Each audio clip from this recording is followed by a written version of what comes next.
Hola mi gente, bienvenidos a CNN Dinero. Te saluda Xavier Servia. ¿Lista? ¿Listo? ¿Comenzamos?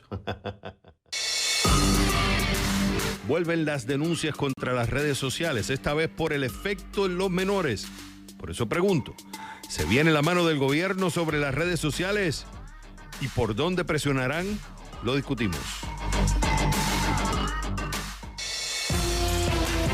Europa con problemas energéticos, China racionando la electricidad en la producción, el costo de la gasolina y la electricidad siguen subiendo. Por eso pregunto, ¿qué pasa con el petróleo, el gas y carbón que no satisfacen la demanda? ¿Está relacionado con la descarbonización de la economía? Lo analizamos.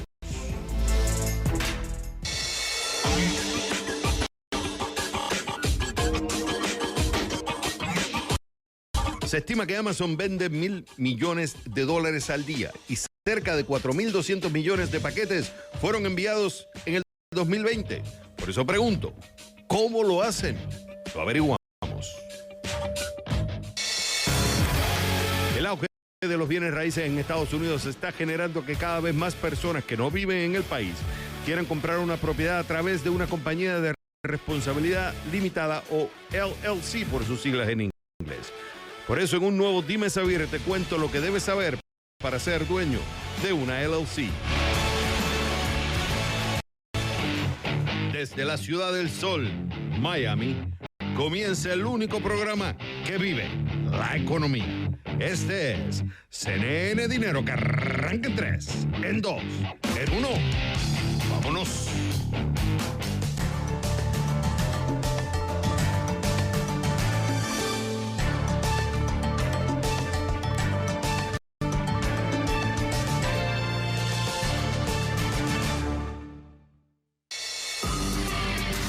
Vuelven las denuncias contra las redes sociales, esta vez por el efecto en los menores.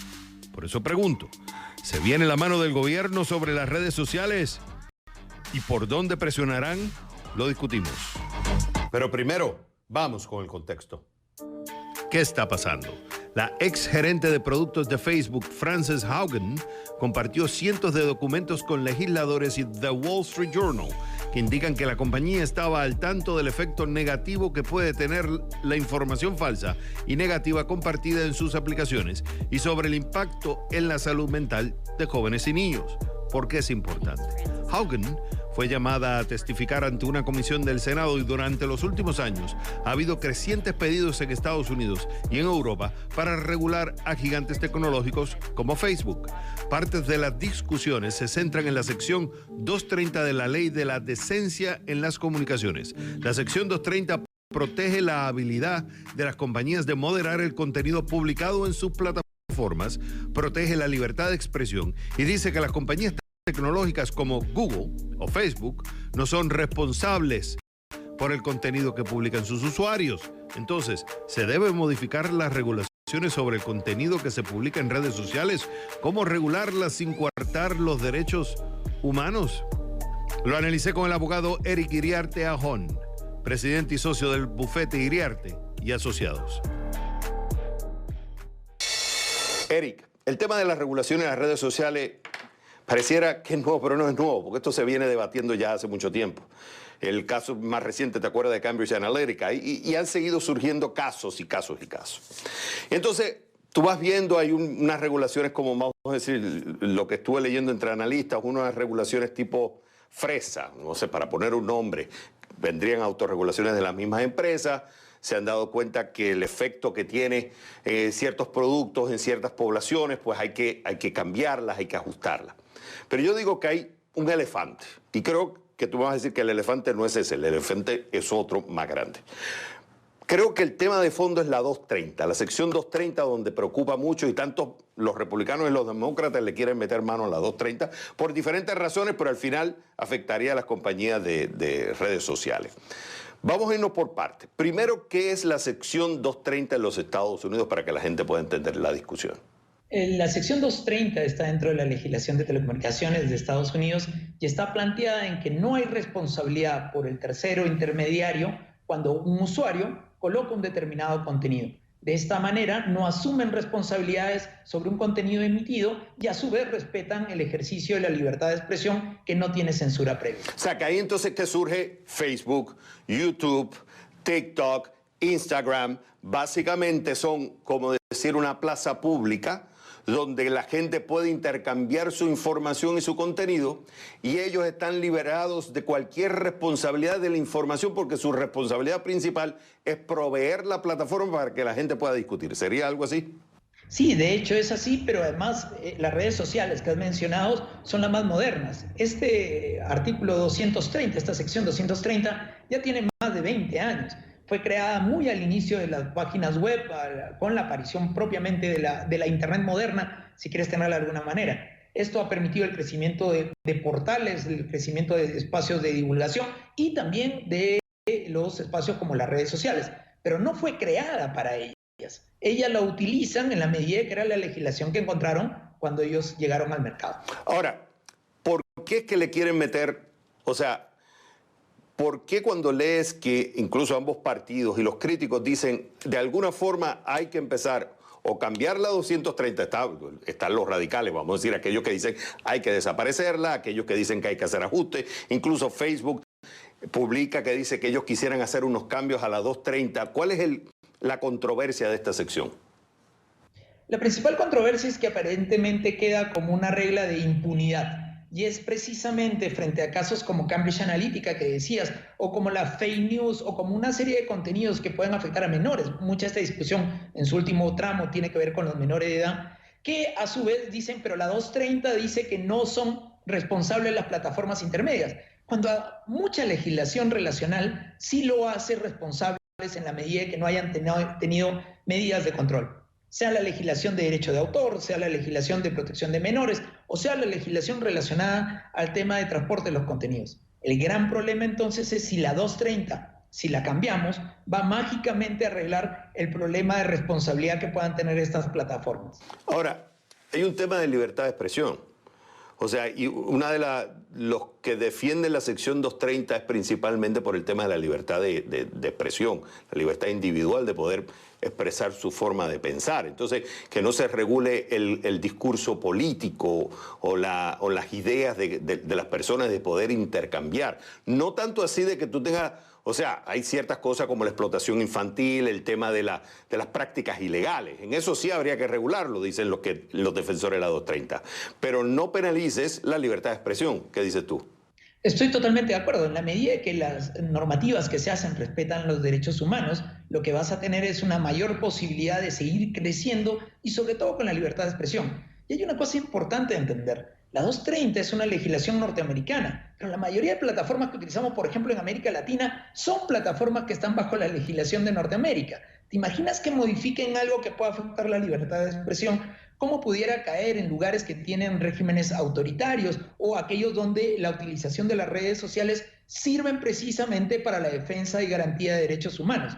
No es sencillo hacer una modificación cuando lo ves en el big picture y la afectación a otros países. O sea, que los cambios que se harían a la 230 pueden afectar, su efecto no tan solo es en Estados Unidos, sino en las mayores partes del mundo, salvo China, por ejemplo, que tiene controles en la Internet, y salvo algunos países.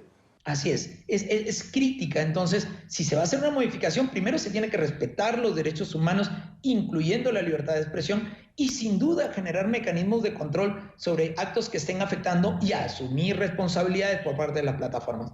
La autorregulación les ha permitido avanzar hasta determinado punto, pero es claro que hay una gran discusión. ¿Qué pasa desde los algoritmos? ¿Qué pasa por el control de fake news? ¿Qué pasa por el control de contenidos para menores? A pesar de buenos esfuerzos o ejercicios que no han sido tan efectivos para el control de estos contenidos. O sea, que tú dices que hay que tener mucho cuidado con los cambios, que si se van a hacer cambios en la 230, ¿cómo se van a hacer para que, por un lado, beneficien a aquellos que se quiere, o sea, proteger, digamos, los infantiles, las prácticas ilegales, pero por otro lado no penalicen la libertad de expresión? ¿Qué pasa con el argumento que dice, ¿por qué no movemos entonces las regulaciones a nivel internacional?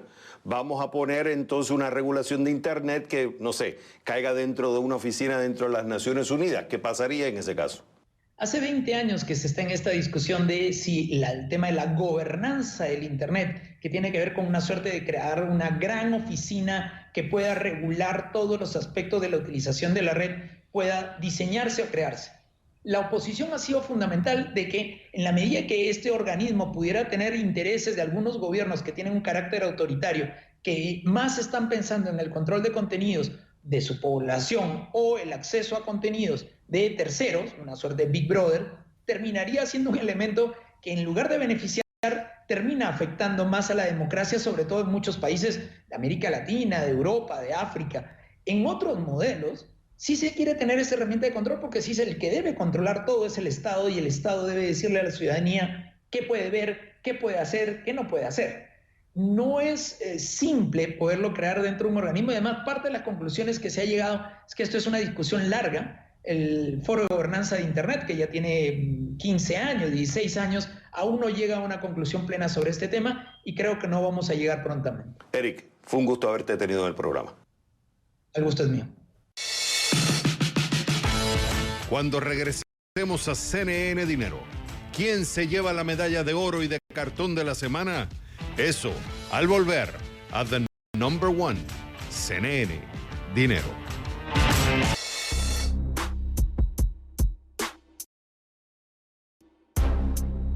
La inflación en Estados Unidos sigue siendo mucho más alta de lo deseado. En septiembre, los precios se mantuvieron altos, volviendo a un máximo de 13 años después de caer un poco en agosto. La Oficina de Estadísticas Laborales informó que la inflación de precios al consumidor subió un 0,4% en septiembre. El aumento de los precios de los alimentos y la vivienda contribuyó a más de la mitad de este incremento. Los precios de los autos nuevos, el mobiliario doméstico y los seguros de autos también subieron.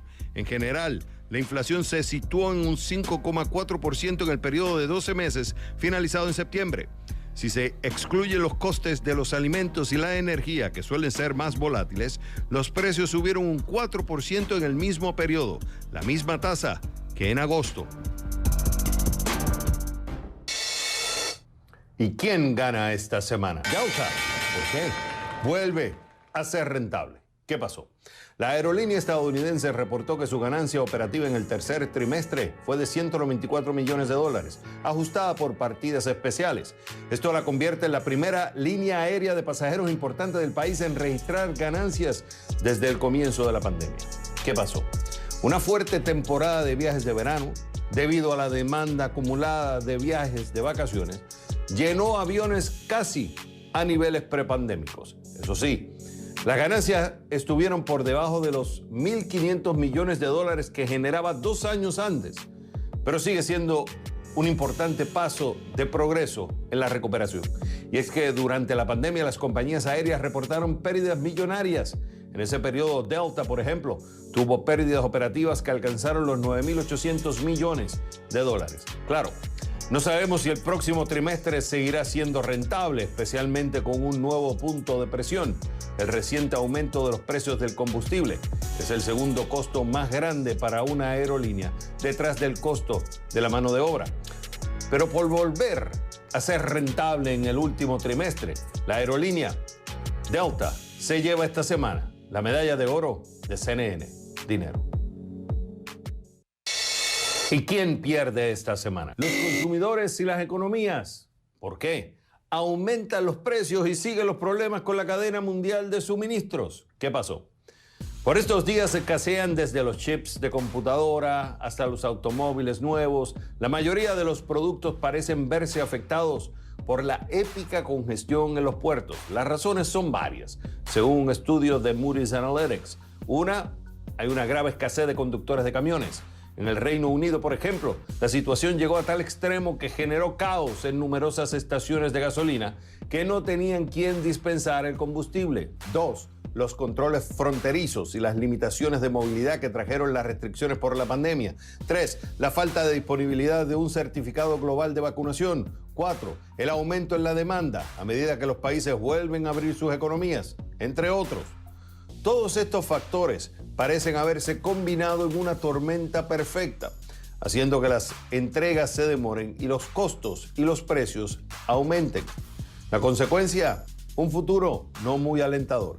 Moody's Analytics advirtió que las interrupciones de la cadena mundial de suministros empeorarán antes de mejorar, mientras que el Fondo Monetario Internacional rebajó su pronóstico de crecimiento de Estados Unidos para el 2021 en 1 punto porcentual, el máximo para cualquier economía del G7.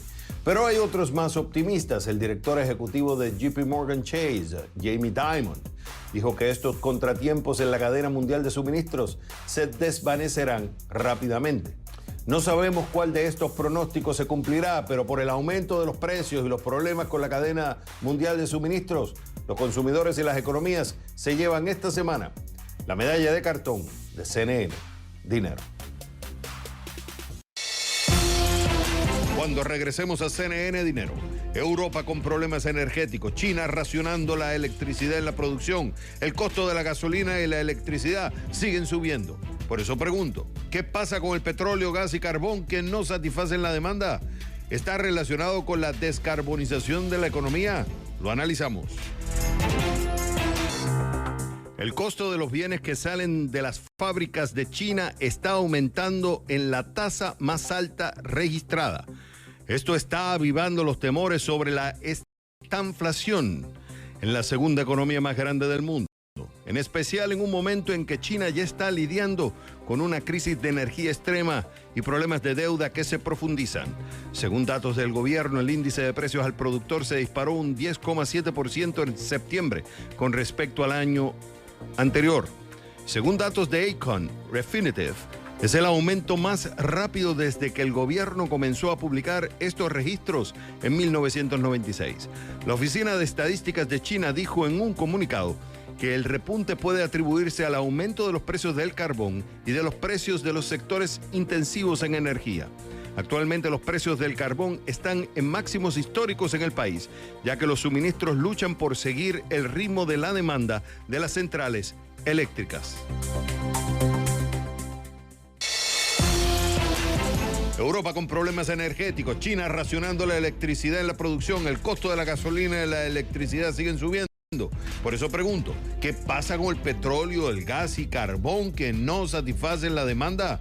¿Está relacionado con la descarbonización de la economía? Lo analizamos. Mira, tengo el Brent que pasó la marca de los $80 por primera vez desde el 2014. En Europa, el precio por megawatts hora subió de mitad de 50 euros a 160 euros. El gas natural en Estados Unidos, o sea, usando a NYMEX, aumentó casi 260% desde enero 21 hasta el presente. O sea, ha habido un disparo en los últimos meses. Ahora todo el mundo está en shock, claro, porque está sintiéndolo en el bolsillo. Pero ya esto se viene dando paulativamente. Claramente los precios nos van indicando que hay una discrepancia entre la oferta y la demanda. Entonces, ¿qué es lo que está pasando en la demanda y qué es lo que está pasando en la oferta que estamos enfrentando este problema mundial? Bueno, Xavier, hablemos un poco de la demanda, que tiene que ver con cuestiones que son coyunturales y con cuestiones que son sistémicas. La demanda ha venido subiendo porque el recobro económico después del slowdown de la pandemia ha hecho que haya más demanda por combustible y en particular por gas natural y carbón, tanto en Europa como en Asia. Este crecimiento de la demanda no solamente tiene que ver con el recobro económico, tiene que ver también con temas del tiempo. El clima ha estado más frío de lo normal, tanto en el invierno que pasó y pareciera estar enfriándose en el año más temprano que antes. Entonces esto crea un incremento en la demanda de repente, que el suministro no ha podido responder por razones coyunturales y por razones también estructurales. ¿Cuáles son las razones coyunturales? Que todo el mundo quiere gas, tiene razones geopolíticas, tiene a los rusos en Europa jugando a la carta geopolítica con el gas y sobre todo con el nuevo gasoducto que va a Alemania. Tienes también los temas en Inglaterra, asociados también con la falta de que el viento no ha soplado, y perdona que use esa palabra tan coloquial, pero el viento no ha soplado, entonces tienes más demanda de gas. Entonces tienes como una especie de tormenta perfecta con el gas.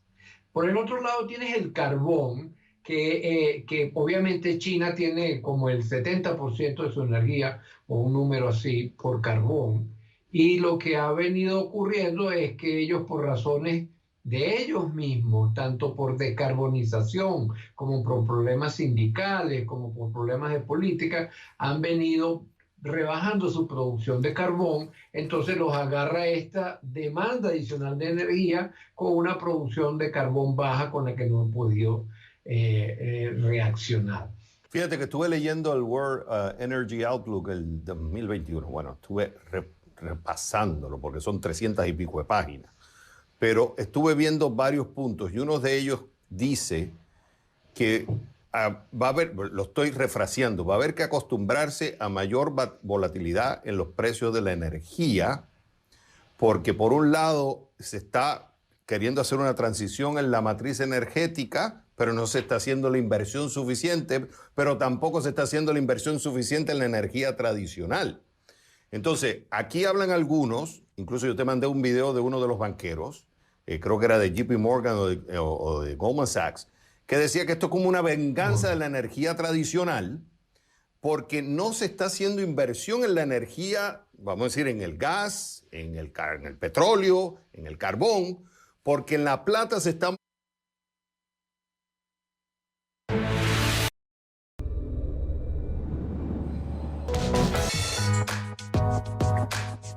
Luego de un 2020 en plena pandemia, este año las tiendas de dulces se preparan para un exitoso Halloween. Así lo pronostica la Federación Nacional de Minoristas. Según una encuesta que realiza anualmente, este 2021 espera que el gasto en Halloween alcance la cifra récord de 10.140 millones de dólares.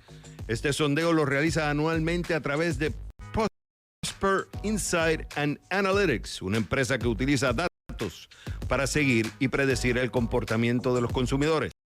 La encuesta de este año se llevó a cabo del 1 al 8 de septiembre y en ella participaron unos 8,000 consumidores.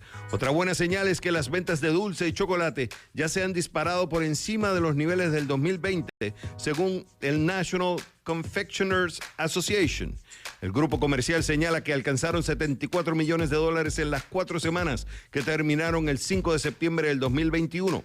El reporte, que cita datos de la firma de investigación de mercado Erie, representa un 42% más que en el mismo periodo del 2020.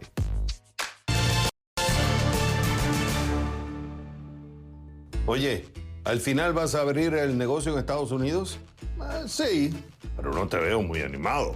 Es que me dijeron que tengo que abrir una compañía LLC allá. ¿Y cuál es el problema? Que soy extranjero. ¿Y eso qué importa? ¿Cómo que qué importa? Ay, Einstein, que no importa.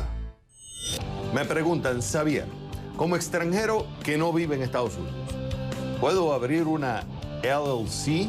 La respuesta corta, sí, puedes. Vamos por partes. ¿Qué es un LLC? Limited Liability Company, o compañía de responsabilidad limitada. Es un tipo de entidad legal que se usa para formar, adueñarse y operar un negocio en Estados Unidos. Algunas características: limita la responsabilidad personal. Puede evitar que los propietarios o dueños sean considerados personalmente responsables de las deudas de la compañía, incluso si la compañía quiebra. Los activos personales de sus propietarios, inversores, no quedan sujetos a los acreedores. Irían contra los activos dentro de la LLC, pero no los que están fuera de la LLC. Pero, como me explicó un abogado, es importante que haya una distinción entre la persona dueña y la corporación, porque si no se puede considerar un alter ego y básicamente es una compañía ficticia, y puede que la protección legal de los activos personales se debilite ante un reclamo legal. Traspasa impuestos sobre la renta. Te permite pasar las ganancias directamente a ti o a los propietarios para que se graben como ingresos personales, así evitando la doble imposición impositiva, o sea, tanto de la empresa como de sus propietarios individuales. Como también tiene la flexibilidad de elegir si quiere ser grabada como una corporación C o C Corporation o como una corporación S. Simple de operar. No es como la administración de una corporación donde necesitas tener oficiales y directores, reuniones de directorio, inversionistas o cualquier tipo de práctica administrativa que se le exige a una corporación.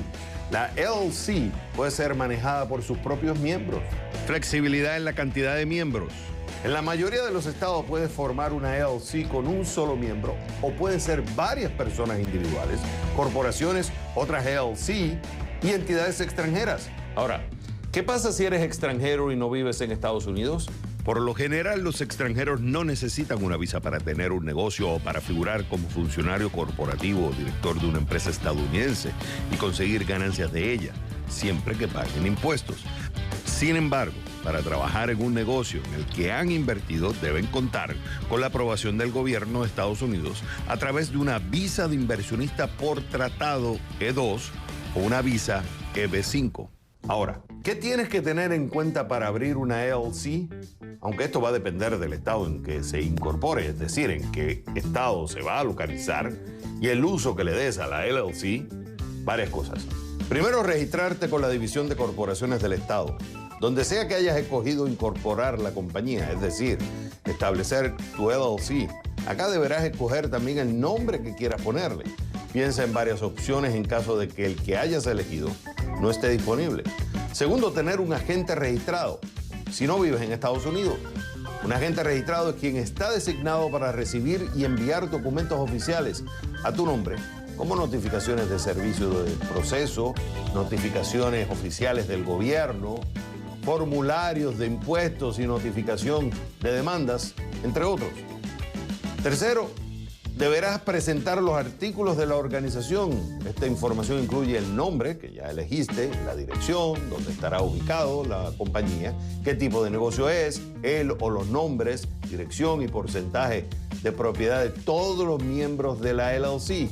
Esto se requiere en algunos estados. Después hay que hacer un acuerdo operativo. Un acuerdo operativo es un documento clave utilizado por las LLC porque describe las decisiones financieras y funcionales de la empresa, incluidas las reglas, las regulaciones y disposiciones. Y después hay que registrarse con el Servicio de Impuestos Internos de los Estados Unidos.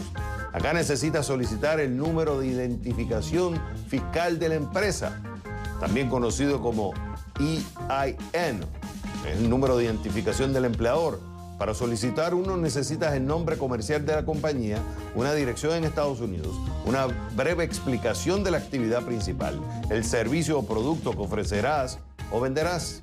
Recuerda que esto es solo para darte una idea de lo que puedes necesitar para formar la LLC. Puede que en algunos estados te exijan licencias, permisos y otros requisitos según el tipo de negocio que vayas a realizar.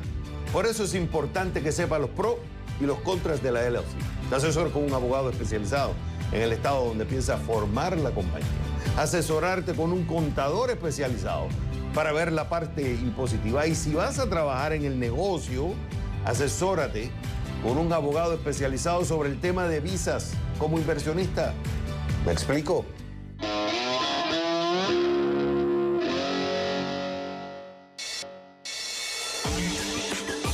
Cuando regresemos a CNN Dinero, se estima que Amazon vende $1.000 millones al día y cerca de 4.200 millones de paquetes fueron enviados en el 2020. Por eso pregunto, ¿cómo lo hacen? Lo averiguamos al volver a The Number One, CNN Dinero.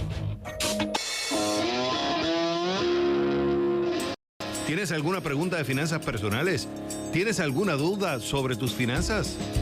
Envíame un video, audio o escríbeme a dimesavier@cnn.com.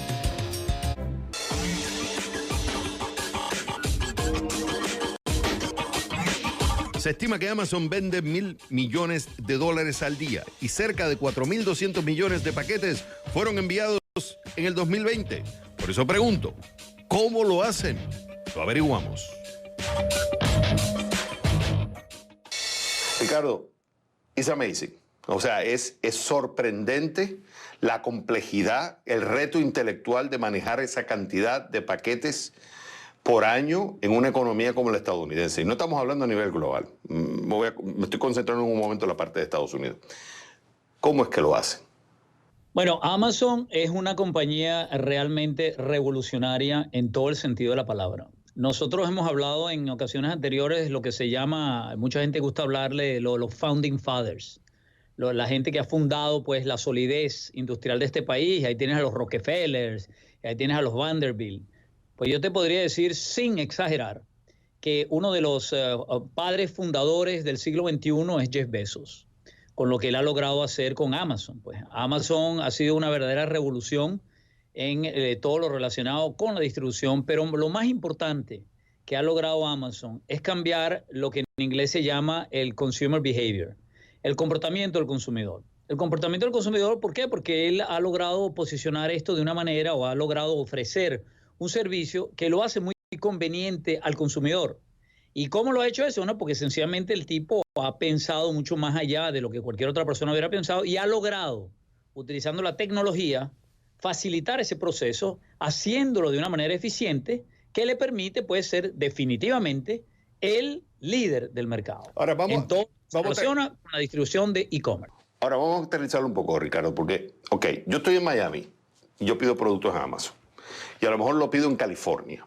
Entonces yo me imagino que estos tipos deben tener un mapa de logística de Estados Unidos, donde ellos deben tener unos warehouses distribuidos a cierta, me imagino que utilizarán cierto millaje, dirán, bueno, en cada área vamos a tener un warehouse, o en cada cantidad de población. ¿Cómo ellos funcionan desde el punto de vista logístico? Porque además es la cantidad de productos que se tienen que distribuir para después montarlo en las camionetas, o sea, volarlos.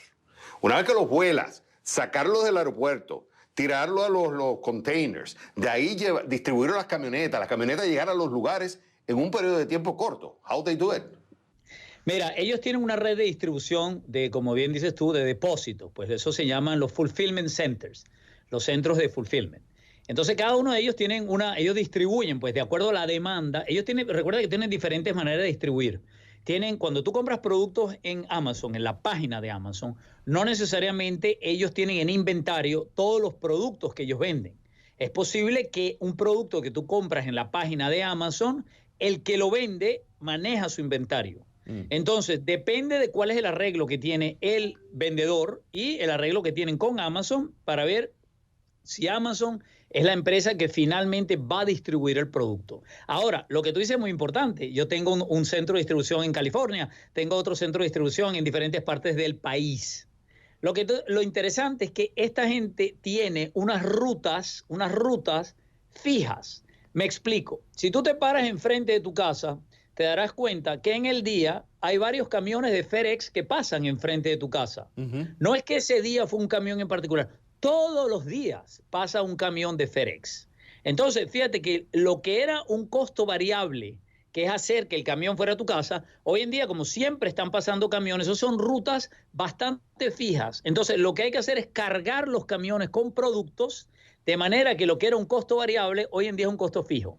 Y lo que FedEx hace es llenar el canal de distribución. Lo que hace Amazon, es entender cuál es la manera más inteligente de jalar los productos de los diferentes centros de distribución, porque para ellos, aunque no lo creas, mandarte un producto de California a Miami o mandarte un producto de Michigan a Miami les cuesta prácticamente lo mismo, porque es un costo fijo, no es un costo variable. Ahora, ellos lo hacen un costo fijo, entonces me imagino que ven la data y en la data ven tendencias. Y de ahí entonces sacan rutas que ya son rutas que se hacen fijas. Entonces, correcto. O sea, que todo va basado en la data. ¿Y esa data la recolectan cómo? ¿Basado en los pedidos? ¿Basado...? How it works? Este señor se ha aprovechado pues de la tecnología, todo el artificial intelligence, para entender los patrones de consumo, para entender la demanda. De ahí la red que tiene este señor. Imagínate el acceso a información que tiene Amazon. Amazon sabe más que nadie. Y fíjate tú que no solamente es a través de la página web, a través de Alexa. A través de Alexa, hoy en día ellos han llevado esto a un nivel de sofisticación en el cual el reto más grande que existe en cualquier negocio, que es el conocimiento de la demanda, este señor lo ha perfeccionado a un nivel que no solamente sabe los productos que tú quieres, sino que tiene la capacidad de influenciar cuándo y cómo vas a pedir. Y como él ya tiene la infraestructura montada, entonces él está muchísimos pasos más adelante que cualquier competidor. El 2021 ha sido complicado para el tema de logística, porque hemos visto en la pospandemia, se abrió la economía, todo el mundo quiere las cosas a la misma vez, el tema de las vacunas y ha creado una irrupción en el sistema de distribución. Ese es uno. ¿Cómo Amazon está primero lidiando que nada, con eso? por la pandemia ha habido un cambio en el patrón de consumo. Aunque no lo creas, ha habido un incremento en el consumo de productos. O sea, la gente quiere consumir más productos, lo cual ha aumentado la demanda. Y es por eso que Amazon se ha preparado. ¿Se ha preparado cómo? Aumentando su capacidad. Amazon está comprando más aviones, está comprando más camiones, está contratando una de los faltantes más grandes que hay en este momento, que son conductores de camión. Tú sabes que en este momento el faltante más grande que hay son conductores de camión. Y Amazon está siendo proactivo, no solamente ha comprado más aviones, sino ha comprado más furgonetas y está internalizando ese negocio y ese proceso. Ahora son tan inteligentes que si llegaran a tener un exceso de capacidad, están en posición de poder hacer la distribución a otras compañías. No solamente a gente que compra de Amazon, sino que ellos ya a efectos de poder amortizar la inversión tan extraordinaria que consiste en invertir en esta infraestructura para tener este movimiento de productos, ellos tienen la capacidad, la contingencia de poder no solamente distribuir sus productos, sino los productos de otros. Ricardo Benz, como siempre es un gusto tenerte en el programa. Placer es todo mío.